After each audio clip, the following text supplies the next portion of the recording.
and I'm going to publish something every single Sunday, no matter what. There's this Reddit called r-side hustles, and I posted like 3 side hustle ideas you can start this year. That one Reddit post became like the #1 upvoted entire subreddit, and that drove like, I don't know, 100 plus subscribers. Today we're joined by Nate Conley. Nate Conley is the owner of the Follow-Up newsletter, a weekly newsletter created for sales professionals. Referral programs really only work for at like a certain scale. You need to just like focus on one thing. Like, how can I say that I do this if I spend, 20 minutes on it a day? And in today's episode, we talked about his early career in sales and how he got into Amazon. We talked about the newsletters he had built over the past before he started the follow-up, and we talked about how to get better in improving your writing process. Welcome to my conversation with Nate Conley.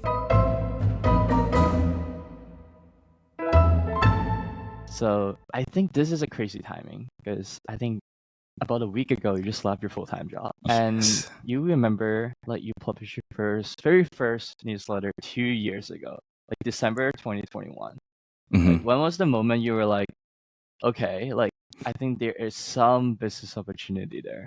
So I think me, like a lot of people on Twitter, like have gotten pretty obsessed with newsletters. Obviously, I think a lot of it comes from just being like fanboys of like, the MFN pod and Morning Brew and things like that, and just being like, oh, they could do it. Like, I could probably figure out how to do it. And starting 2 years ago, so I started a newsletter called 3 Ideas on Sunday. That was actually more of a reason because I always had these different business ideas, I think like most people. And it's like 1 month I'd be like, hey, I'm going to try drop shipping, or the next month, like I'm going to try like doing some random agency, or next month I'm going to try this. And it was like, I had all these little business ideas that I would like half start and then be like, actually, I don't want to do this. Hey, if I could just write this in a weekly newsletter and just like get them off my chest and like give them away, maybe that would like be something. And I almost wanted to use it as more of like a personal blog, because I looked at more of like, I don't know if like fantasize is like the right word, but when you look back at like the heyday of blogging, you have like James Clear and like Tim Ferriss and like those guys you look up to and be like, man, like if I was back in that day, maybe I would have had like a crazy blog and whatnot, right? So I think that was more of just like getting started and saying like, hey, I have all these ideas. What would actually be better than trying to go start them is just writing about them. And I was kind of obsessed with newsletters at the time. Because of, Sam Parr and all those guys and Substack, it was just starting to get big at the time. So I was like, hey, I can start this for free. My first couple of subscribers, I just sent it out to, my family and friends, got like 20, and then started posting on Reddit. And that's what the Reddit post, there's this Reddit called r-side hustles. I posted like 3 side hustle ideas you can start this year. For $0. I can't even remember what it was. They were like print on demand, and like it was kind of like your most basic ones, but I broke it down like actually how you could do them all. And that one Reddit post became like the #1 upvoted in that entire subreddit. I think you can still check to this day. It should still be there. And that drove like, I don't know, 100 plus subscribers. And I didn't even link it there. I was just like, hey, message me if you want to be a part of my newsletter and you want like ideas like this. I since got kicked out of that subreddit because I posted too much. I lived long enough to see myself fall in there. But yeah, that's basically how I got into newsletters. The other big thing I wanted to do with that newsletter is like, hey, can I commit to something for a year or 2 or whatnot, right? So it's like every single Sunday, I don't have work. I don't really have anything to do. Maybe I'm hungover or something, right? But maybe this will be like a good reason to not be hungover. And I'm going to publish something every single Sunday, no matter what. And yeah, like you mentioned, that was 2 years ago. I think 2 years is like December 11th. So yeah, I basically wanted to prove myself that, hey, you can do something for every single week for a certain amount of time. And commit to something and don't miss a single week. It really goes back to your early days when you were watching like all these people like Sam Parr or like Sahil or like Alex Omosi just like pushing out a lot of these content in the newsletter formats, and you went ahead to Reddit and do that little like proof of concept, and that kind of worked out. And now you were doing this like weekly Substack newsletter on just like 3 money making ideas on Sunday, and that is actually not what you're working on, like, well, not what you're known for right now, which is the follow-up newsletter, which is like a B2B sort of sales newsletter. I actually wanted to like learn a little bit more sort of your sales background, right? So you just left your job in like Amazon as a BD manager, but that wasn't your first job. Like your first job was in like salary.com, working as BDR. So how was that? Basically, I graduated with a business development or business management degree from West Virginia University, right? So I didn't have an engineering degree or like a finance degree or anything that was super specific. It's just like business management. And it's like when you're, 21 years old, 22 years old, do you really like know anything about business? Especially like the only experience you have is like learning from classes of professors that most of the time have been teaching for their entire career. When I got out, I always knew I wanted to go into tech. I wanted to be in like the tech industry. And you start looking at tech jobs and you're like, okay, well, I can't be a software engineer.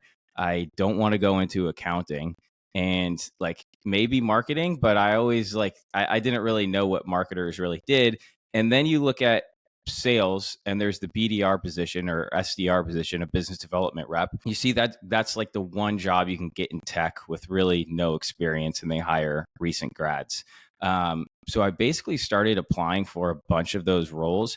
I didn't even really know what they did, to be honest. Like I was like, yeah, they help sell the software, but I had no idea what they actually did, like in a day to day or what the job actually entailed. And I basically just started applying to a bunch. I got a bunch of interviews. I'm not kidding when I probably say I interviewed at like 20 to 30 different places. Just like had no idea what I was doing. Got denied from so many places. Like nobody wanted me.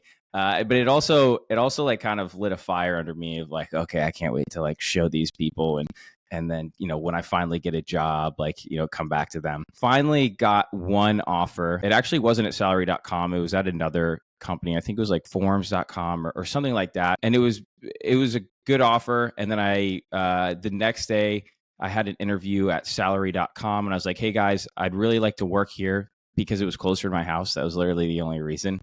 And, but I have this other offer on the table and I need to let them know by like tomorrow. So like, if you guys want me, I do need to know by like tomorrow. And like, this would be my top choice, which by the way, as a job tip, that like always works. I've done it like 2 or 3 times now, and like it makes them rush to make the decision. And I think it actually like makes you more valuable because it's like, oh, someone else wants this person. If we want them, we need to let them know like right away. So after I interviewed at salary.com, like on the way home, they called me and they said, hey, we'd like to offer you a position here. And that's how I got my first start in sales. So that job looks like, 75 calls, 75 emails every single day, just like any sort of, entry-level SDR, BDR role. But one thing I will say that I think I was very lucky there is that it was an established company. So salary.com got bought by IBM, and then IBM kind of like sunsetted it. They like kind of pushed it to the corner, weren't really doing much with it. And the original founder of salary.com, Kent Plunkett, he came back, raised money, bought back salary.com. So they were actually, they had a long history of sales. It was basically the founder came back and retook it over from IBM.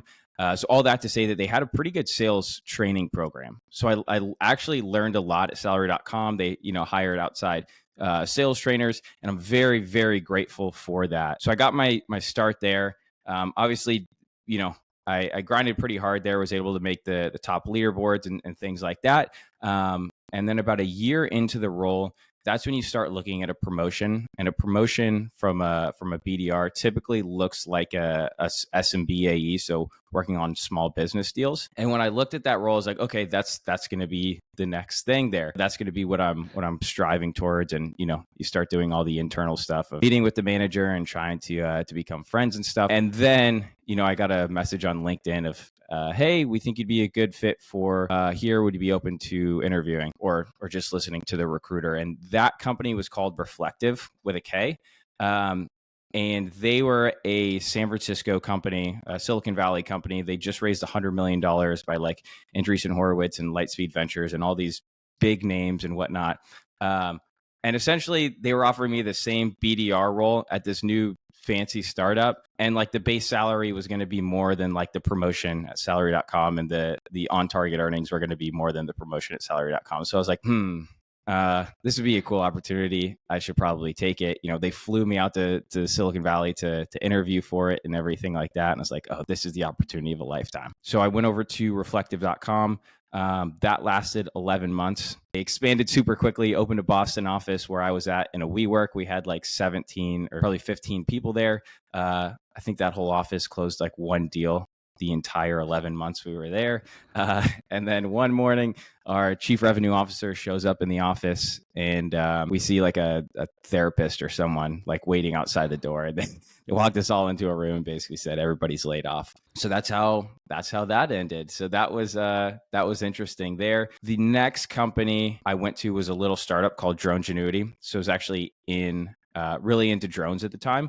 Dronegenuity, basically, I describe it as like Uber for like drone pilots. So basically outsourcing drone projects to local drone pilots. The real like core of that business is having like a database of so many drone pilots that if you Google, drone pilots near me, usually Dronegenuity will show up in some of the top results. You'll go there, pay the whatever the fee is, and then they outsource it to someone local. That was probably the best experience I've gotten, maybe besides Amazon, because it was, me working for the founder. So it was 4 of us in a little office bedroom. And I just got, every sale was going through me as the only salesperson, and also doing so much other stuff. So that was like where I really, grinded and got a ton of experience of like, hey, in order for this company to keep functioning, like I need to bring in sales, and that revenue drives like, us to be able to hire video editors and be able to hire other people. And I got to see like the inside and out of that entire company. And that was Dan Edmondson was the founder there. He's still running it, but that was like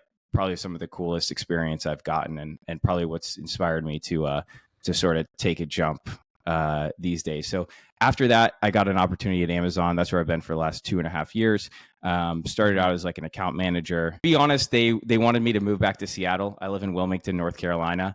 I like Amazon's a great company to work for. I think everyone knows that. To be honest, I just really didn't want to move back to Seattle, and I didn't see myself working there for like, the next 2 years. I knew I wanted to jump out and do my own thing. And I was like, okay, well, this is kind of like a good forced exit, right? So it was like, I had to make the jump or move back to Seattle, and I decided to make the jump. So that leads me to where I'm at today with the follow-up. Before we just get in there, like for people who are interested in, let's say, in a sales job, like seeing you, like having been into like so many different companies, a very different structure, like Mhm. what are some details and information that you want to know what makes a great sales position? Totally. So obviously, like the one thing that salespeople look at is they want to see like the base salary and OTE, or on target earnings, right? Depending on the position, that's going to be like a 60-40 split or 50-50 split, right? So a lot of, let's say like a mid-market AE position, they get 60K base, but their on target earnings is 120, right? So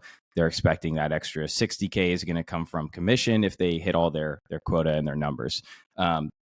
Now, obviously, OTE can be much less if they don't hit their numbers, or OTE can be much higher. Or I guess it wouldn't be called OTE, but their actual earnings could be much higher if they crush quotas and their numbers and whatnot. So that's obviously what most salespeople look at. Like a base salary is going to save you like from your day to day, like if you have a bad quarter or something like that. But like the biggest thing in a sales career really is like the product and the company.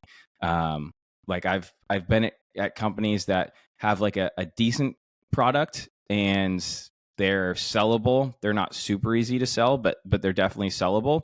I've been at companies that have a product that really nobody needs. It's like a nice to have, but it's a very expensive nice to have, and nobody needs it. And like it's impossible to hit your numbers because nobody really wants the product. And I've also been at companies where, they have an awesome product and everybody wants it. And that's the easiest to sell into, like no matter what anyone says, right? No matter how good of a sales rep you are, like the product that you sell really does matter. I have friends that sell an enterprise, and their average contract could be $1 million, and they're going to do much better than someone that sells 10K deals all the time. So I've come across this quote about entrepreneurship. I think it really boils down to 2 skills: the ability to sell and the ability to bill. What do you think of this? For most situations, or most businesses, the founder also needs to be the first and one of the best sales reps, right?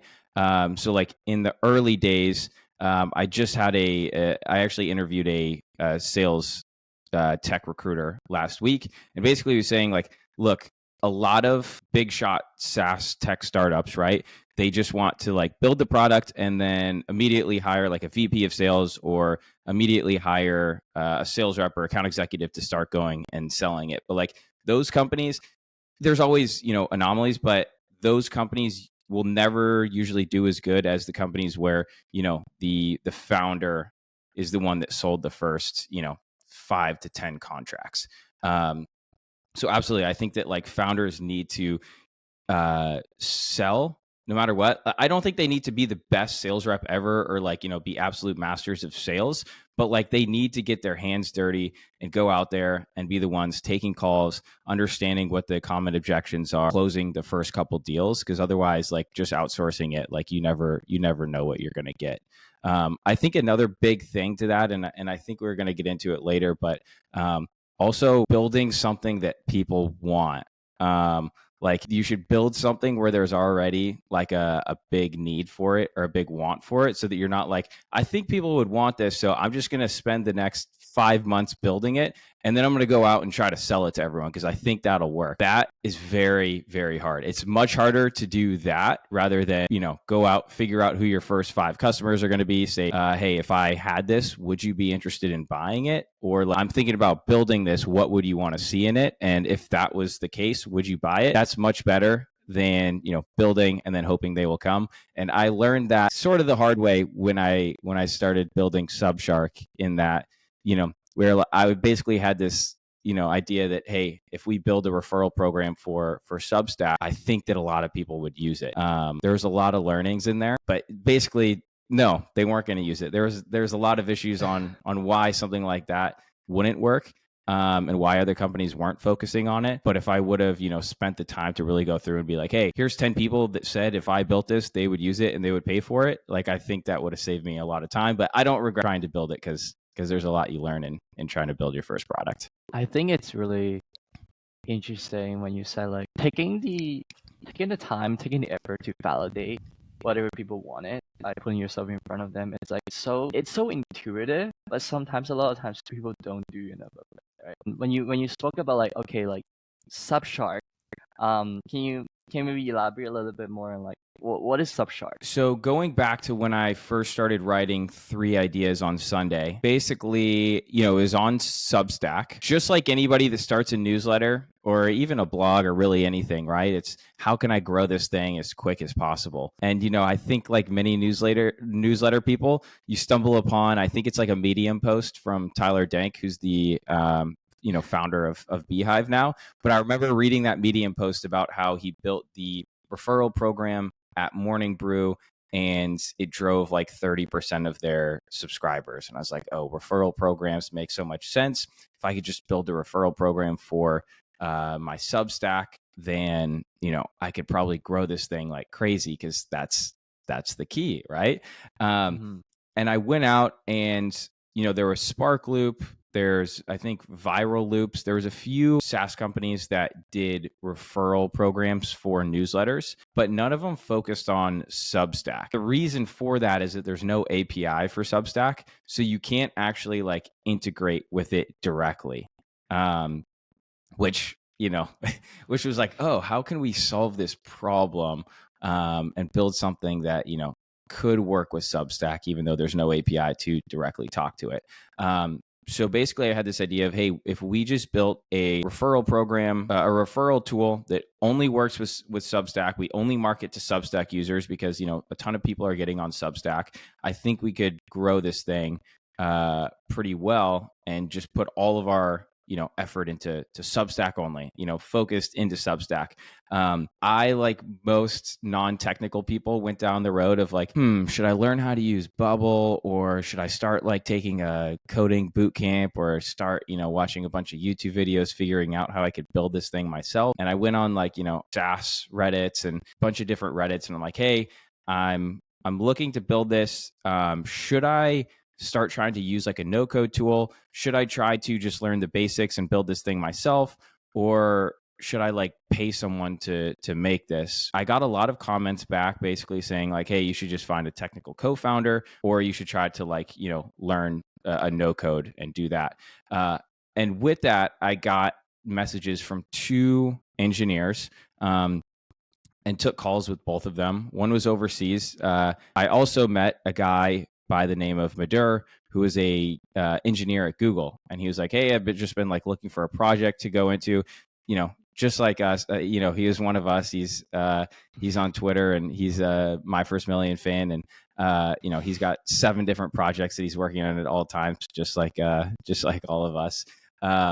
And he was like, "Hey, I'd be willing to build this thing, if you think there's like a real market, and like if we can really grow it."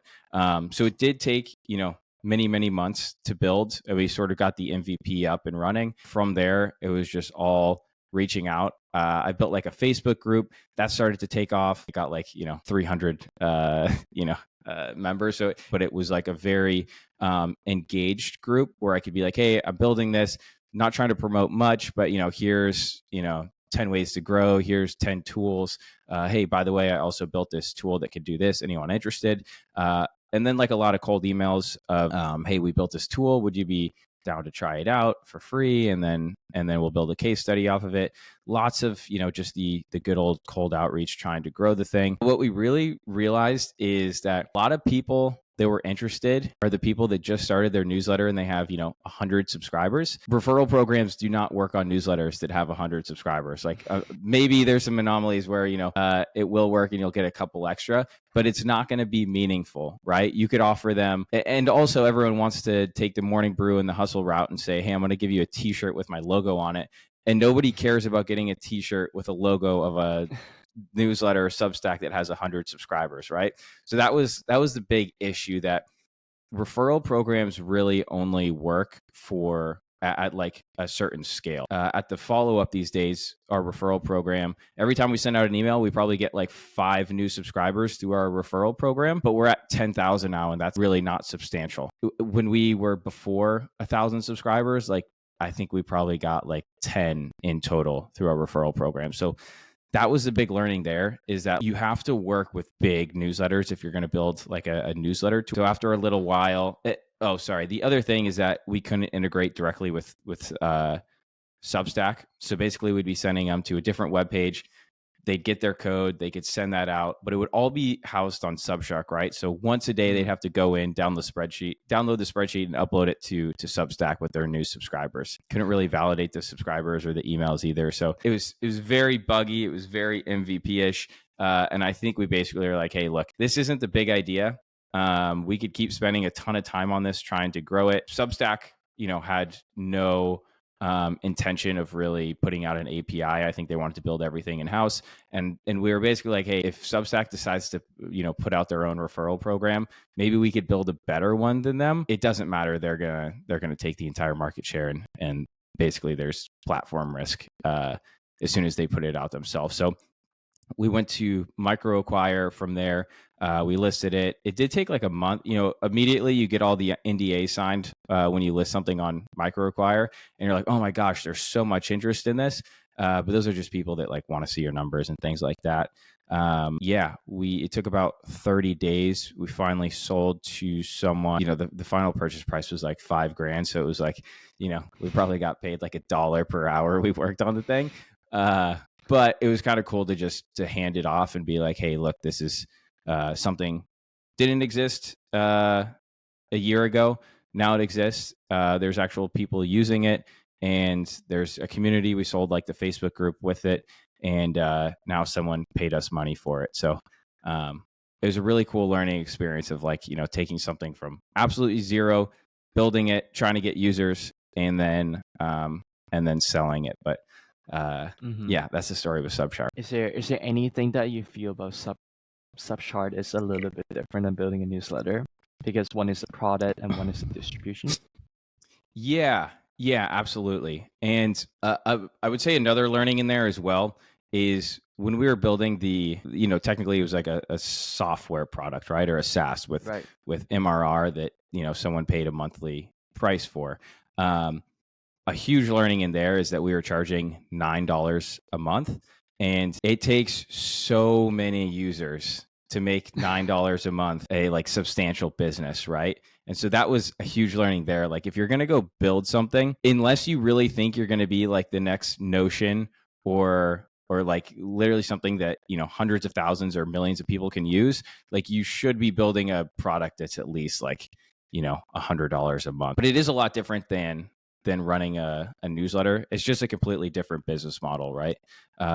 You build a product and then you go out and you try to find users. I guess it could be the same as, you know, running ads to acquire users, but it takes a lot more hand holding of like, hey, they want this specific feature. And basically with a SaaS tool, your end customer is your users. With a newsletter, you kind of have two customers, right? You have your readers who are like the biggest. You always want your readers to find value in what you're doing. That's really your customer, you know, who you need to be.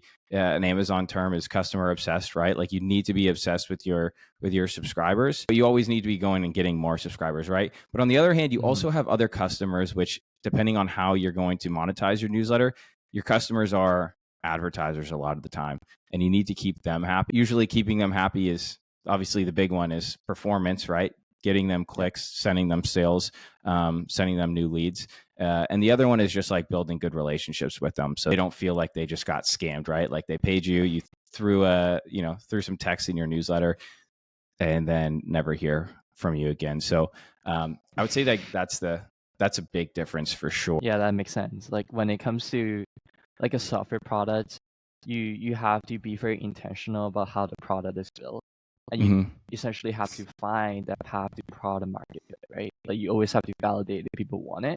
For a newsletter, essentially the same process still undertakes. Like you have to make sure like the content that you're putting out like fits like a good, big, decent sized pool of audience. But then there's essentially no like you're not looking for features to build. You're just making sure your content is good enough to educate your current base and also find new people to come in and sponsors that will sponsor your newsletters for.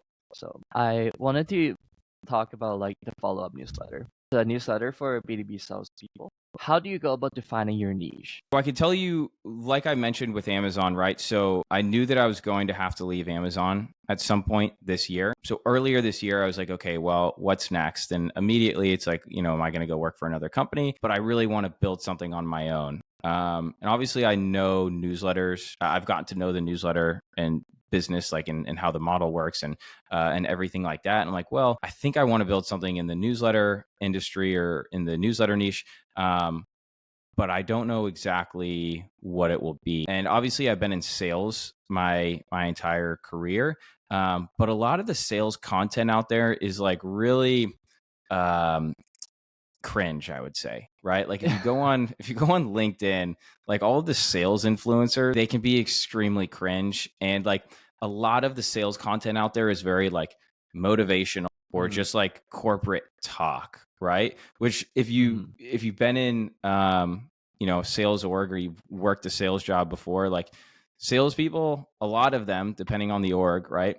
Salespeople are the guys that, go golfing on the weekends or listen to Barstool Sports and then go to the bars like for happy hour on Fridays. Salespeople don't talk in corporate language, right? Like you can swear in sales and they're real people and they talk about sports a lot and things like that. And so basically at the time I was like, what's going to be next? And I kept having this idea for like, I think if not me, I think someone could build a really cool newsletter in the sales niche, the B2B sales niche, and B2B because B2B pays the best. And that's like a super valuable audience, right? For the right company, getting a hold of B2B sales manager at a company can be worth tens of, hundreds of thousands in some cases, right? For the right technology. So it's like that could be I think someone could really crush it in that niche if they did it well.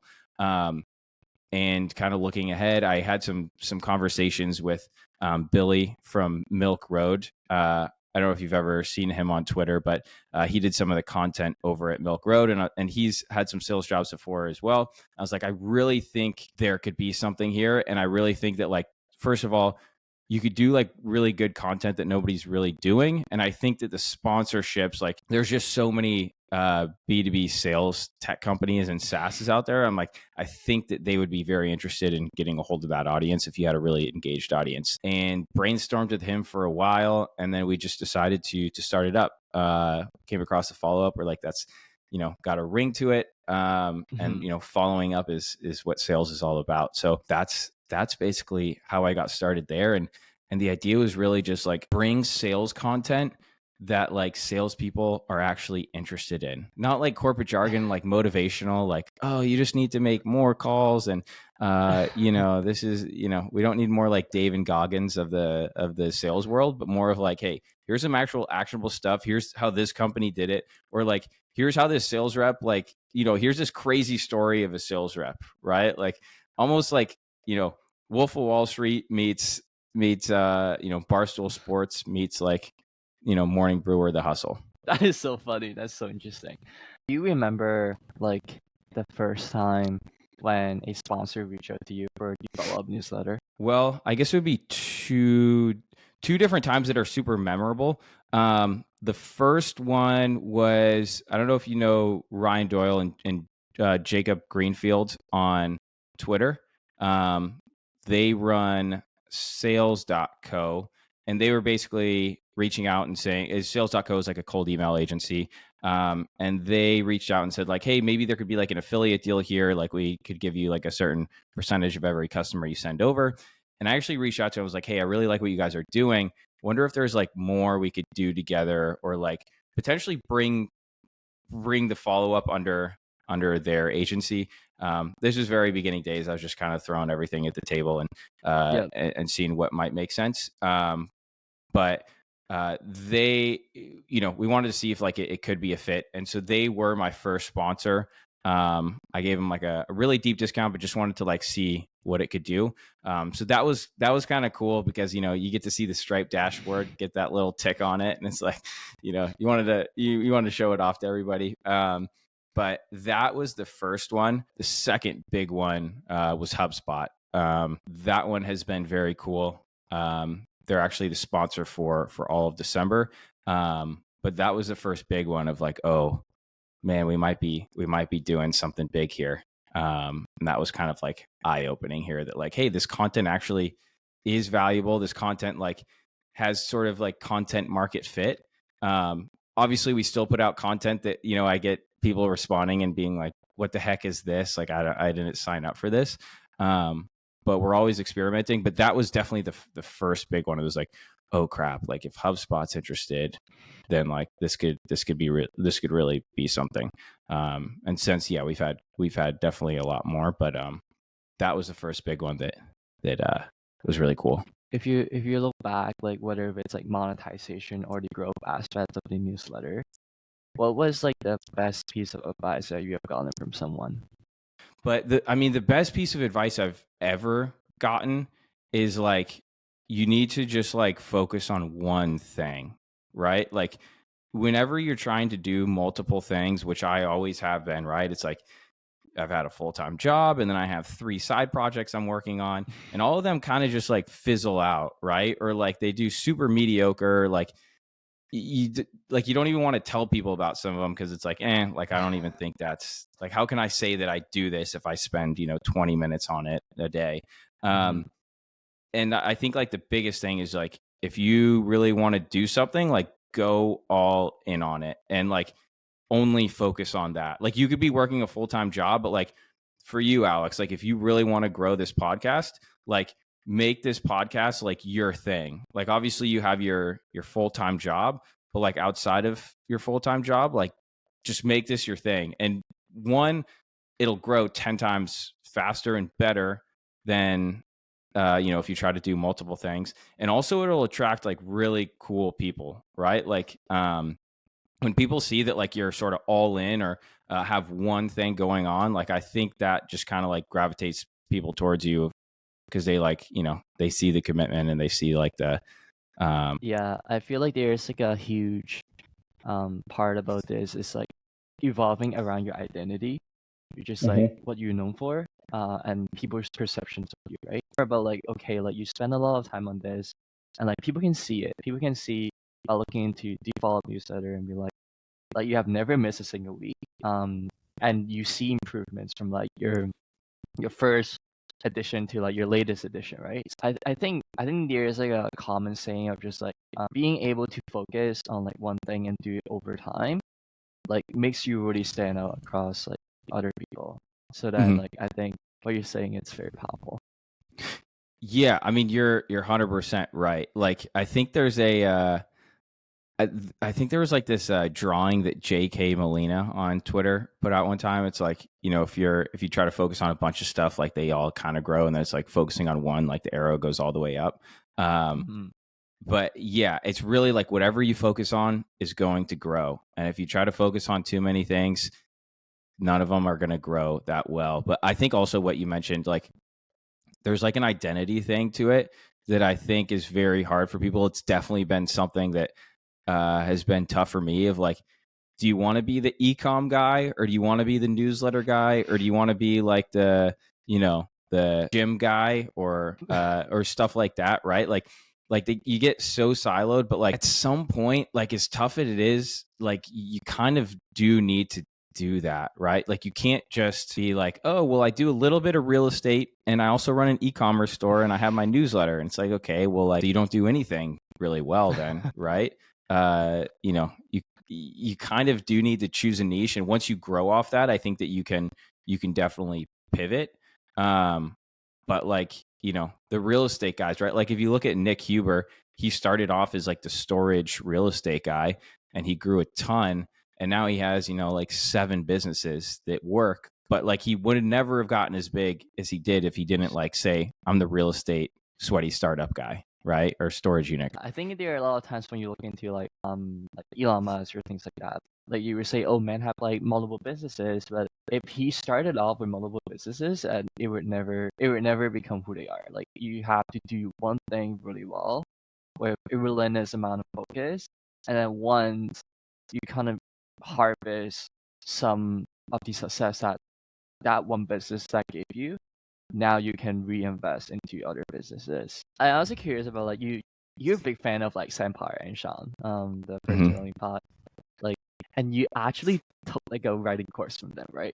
How was that? Mhm. Yeah, I took Sam Parr's Copy That course. I've been thinking I need to take it again, because like it really does help. Like sitting down and writing every single week and trying to come up with like really good writing is actually I don't know. Like maybe it comes more naturally to other people, but there's some days or weeks that I'm like, oh, I could write like absolute bangers right now, and this is easy. And then there's other weeks where like I can't get anything out of my brain, and I'm just like, oh, this sucks. Like I don't even know how to say this. Like where do I even go with this?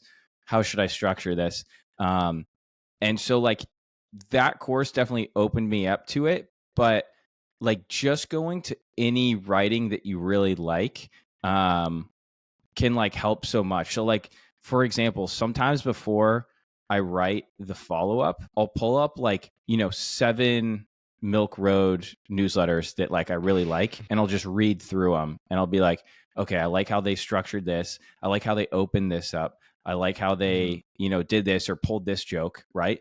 And you're not like copying exactly what they're doing, but you're like, okay, I like the structure in this, and like I'm about to take inspiration from this, and it kind of just opens your mind up to like how you can write. I mean, it's the same with when you watch like YouTube videos or whatnot, right? Like when people try to go become YouTubers, like you go study like what Graham Stephan or Mr. Beast does, and there's been a million copy Mr. Beast, but like I think you can watch all those people and be like, I like what this person did, I like what this person did, now I have some inspiration when I go to create my own thing. So yeah, writing that, I recommend that writing course to pretty much everyone. And if you don't want to take that writing course, like just go find like writing that you really like or newsletters that you want to kind of emulate in yours, and just like read through them. You can, I mean, the whole idea is copy work, which is taking a piece of copywriting you really like, taking a pen and notepad and hand copying it onto the notepad, which you can totally do. I think it does actually work,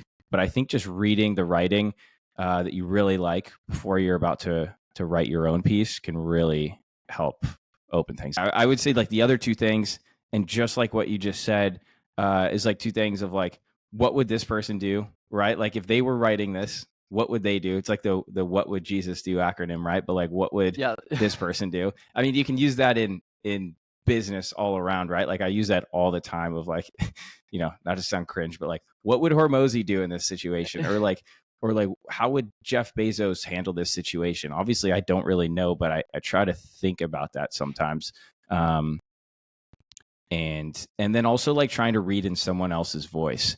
Like if you're reading it and you're like, oh, this person would never say this, or it doesn't sound like their voice. Obviously you want to find your own voice, but like when you're first starting out and you're like, I really like how this person talks, or like, they got charisma to them. You can just like think their voice in your head when you're reading it and be like, they would say this or they wouldn't. And that's how you can kind of build a cool writing voice, I think. That's really interesting. The idea of like thinking in someone else's voice, and basically you wrote this like full newsletter episode and be like, is that what Seth Halpern would have said in his newsletter? Or like, is that something like Gary Vee would have said in his newsletter or something? So yeah, that's interesting. Right? You could like emulate like the squeaky Gary Vee voice before you before you start writing. But like that could work. If you want that voice, like you could definitely do that. Like read it back in the Gary Vee voice and be like, would he actually say this? Maybe I'll change this up a little bit. I think that could be interesting. Those like AI like text to voice transcriptors. Yeah. Right? You could absolutely do that. Maybe that's a awesome product idea.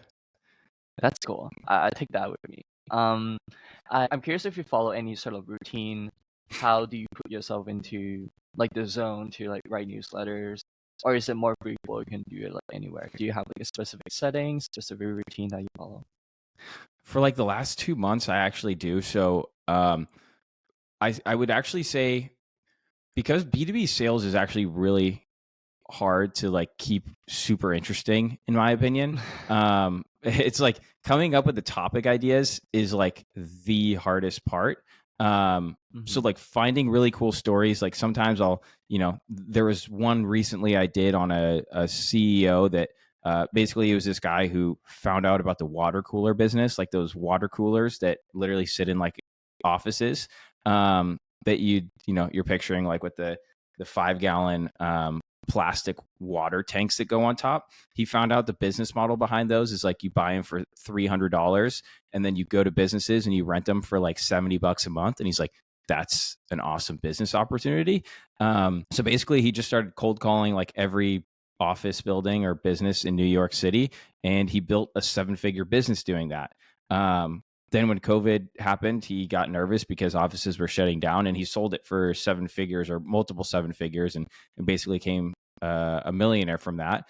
And since he's like tried a couple businesses, but they haven't all worked, and he's just become like a remote salesperson. And now he's making like $400,000 or $500,000 a year just from being a remote salesperson. I'm like, that's an awesome sales story. And I found it from, he made like a Reddit post, and he was anonymous at first, and then he put out his name, and, reached out to him, had to follow up like 10 times, but that was an awesome one to write. But it took a lot to like get a hold of him, get the story, going back in his past Reddit comments. That took a lot to put together. And like the topic there was harder than actually writing it. I think writing it was actually more fun. But other times when I want to cover like a certain topic, the routine, sorry, I just sidetracked it a little bit there, but the routine is I'll like find what I want to write on. I'll go find like any articles or studies or anything like that I can basically learn about what I'm going to include in it, or how I'm going to write it. And like I read through all those, which probably takes, 30 minutes, 45 minutes, get all of that sorted in my brain. And then a lot of the time I won't even write that night. I will go to bed, and then I wake up super early and I go to Panera Bread, remote working office. I think Panera Bread might be the best one, or the best deal you can possibly get. It's $11.99 per month for their unlimited sip club. So you can go there, you can work, and you can drink coffee or fountain drinks for $12 a month, which is pretty awesome. So I go to Panera Bread, I get my coffee, and then I just start writing, which I like to go somewhere like Panera Bread or a coffee shop, just because like you're there with your laptop and you just got your caffeine buzz, and there's nothing else to do except write. So that's sort of my routine, and I'll get that done. I'll get that published. I send it to myself. I send a test newsletter probably 10 times before I actually send it, just because I'm reading through it on my phone, on my computer. And then I'll eventually send it out. That's awesome. Shout out to Panera Bread. Honestly, Panera Bread, the $12 a month for the unlimited sip club. Don't sleep on it. What do you want to be known for? I want to be known for a guy, I guess, that has built like a really cool business sort of on his own terms and that makes a lot of money. Reason I say that is because the more that like I go into like this business world or like diving down all of it, like I do realize that there's a lot of not frauds, but like people that can definitely take like shortcuts. Like I think that there's a lot of people on Twitter that kind of boast like courses and things like that, and they made all their money from courses, and I'm like, that's great. And I'm no saint. I get jealous of the money that they make and the cars they flash and stuff like that.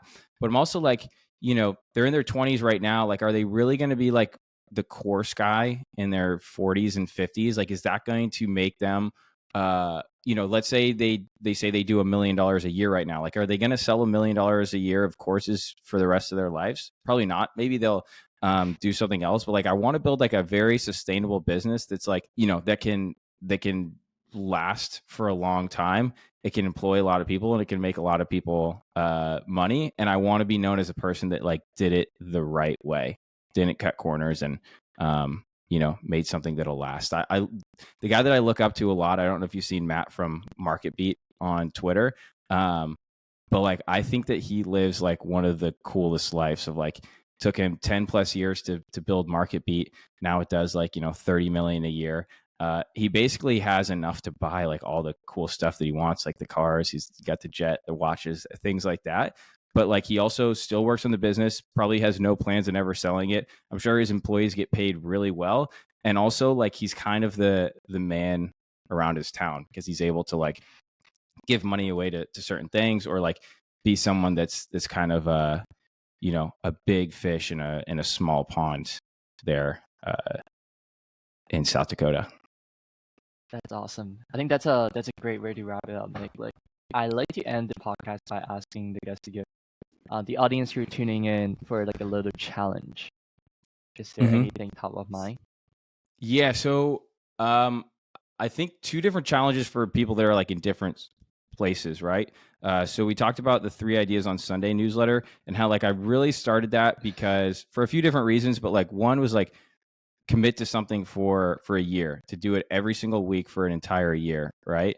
So if like you're just getting started in something and like trying to build an audience online, or like just build something or build content in general, like commit to doing something every single week for an entire year. Like if you're trying to build a blog, put out a blog post every single week for an entire year.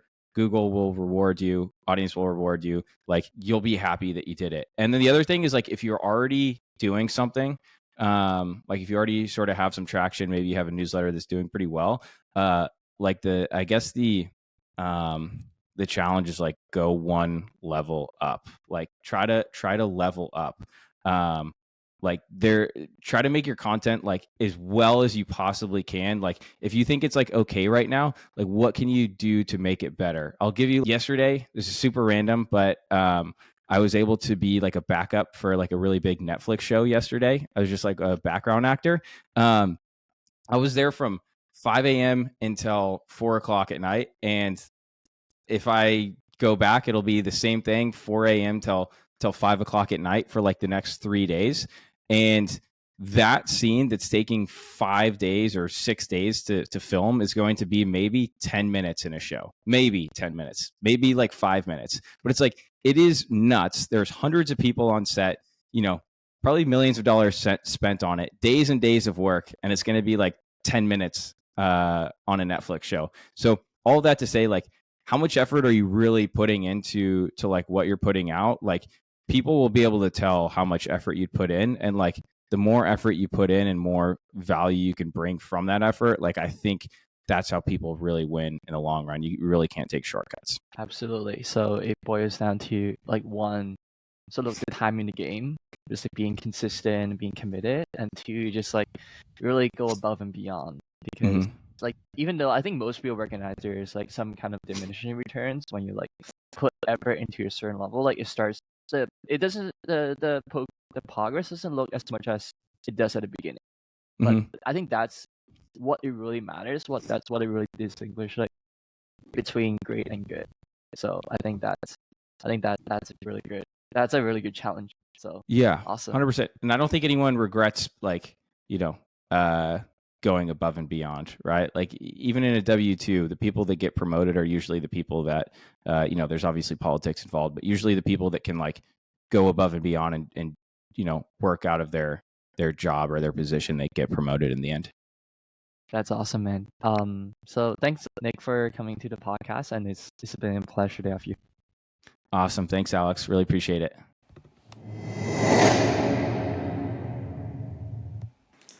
So that is it for today's episode. Thank you so much for tuning in. All the links and resources will be shared in the descriptions. And if you'd like to support the podcast, please leave us a 5-star rating on whichever platform that you're on. It would help us a ton to reach new audiences. Thank you so much for listening. And again, I see you in the next one.